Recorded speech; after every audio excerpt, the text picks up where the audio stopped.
Bismillahirrahmanirrahim. Assalamualaikum warahmatullahi wabarakatuh. Waalaikumsalam. Tak bosan-bosannya kita sampaikan puji dan syukur kehadirat Allah Subhanahu wa taala.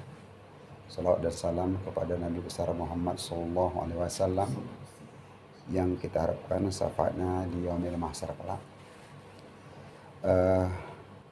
Yang kami hormati Tuan Guru kami, kawan-kawan yang telah berhadir,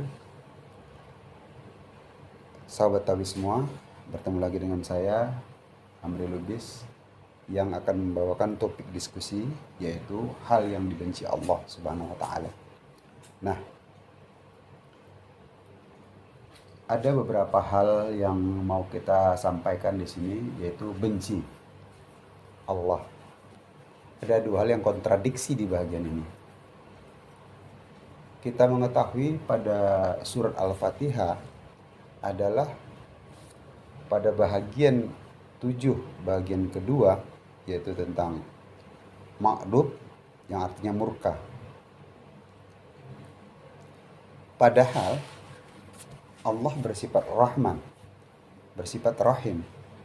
Berarti bagaimana Allah yang Rahman dan Rahim, pengasih dan penyayang, tiba-tiba membuat kata benci.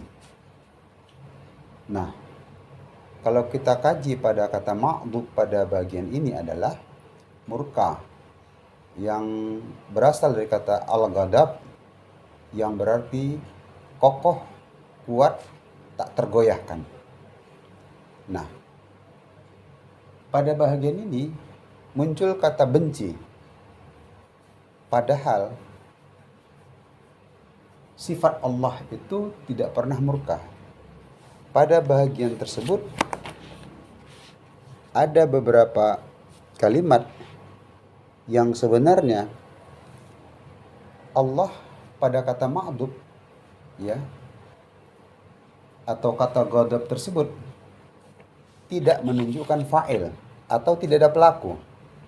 Berarti fenomena yang muncul bukan Allah yang murka pada bagian ini, tetapi sebenarnya fenomena alam yang murka atas sesuatu kejadian. Jadi kalau dikatakan benci, jadi bisa bertali temali dengan murka yang berlawanan dengan kata cinta atau muhabbatain. Sedangkan beberapa ahli tafsir menyebutkan Al-Fatihah itu muncul sebagai wujud cinta Allah kepada manusia. Jadi bagaimana Allah murka? Nah, yang kedua, pada bahagian ini mengapa sampai dibenci oleh Allah? Merujuk kepada ihdinas siratal mustaqim, siratal ladzina an'amta alaihim ghairil maghdubi alaihim waladdallin. Jadi kata ma'dub di situ murka, kita bisa merujuk kepada sejarah bagaimana adanya kesalahan yang dilakukan oleh Nabi Allah Adam alaihissalam dan Siti Hawa yang melanggar atas beberapa hal yang telah ditetapkan oleh Allah, sehingga terbuanglah Nabi Allah Adam ke dunia. Nah, kemudian merujuk kembali sifat sombong iblis ketika Allah memulai tentang penciptaan Nabi Allah Adam. Sifat yang dibenci Allah ketika itu sampai di hari akhir masih diberikan hukuman dalam wujud dia berseberangan dengan sifat-sifat baik, sehingga dia termasuk bagian yang dibenci yang akan menjadi laknatullah sampai akhir zaman.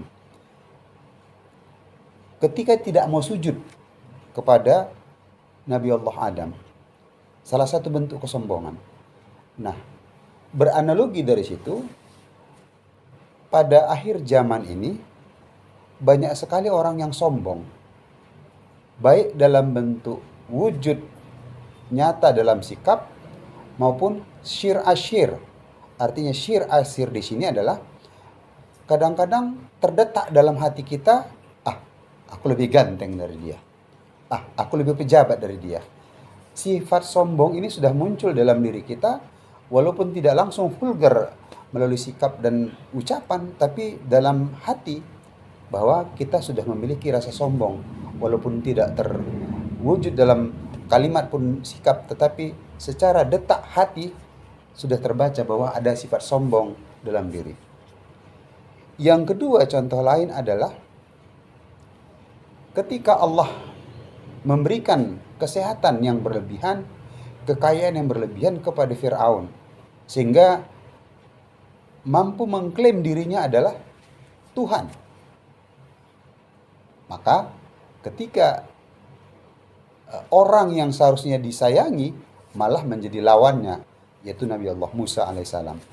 Nah, melalui Nabi Allah Musa juga iblis memohon agar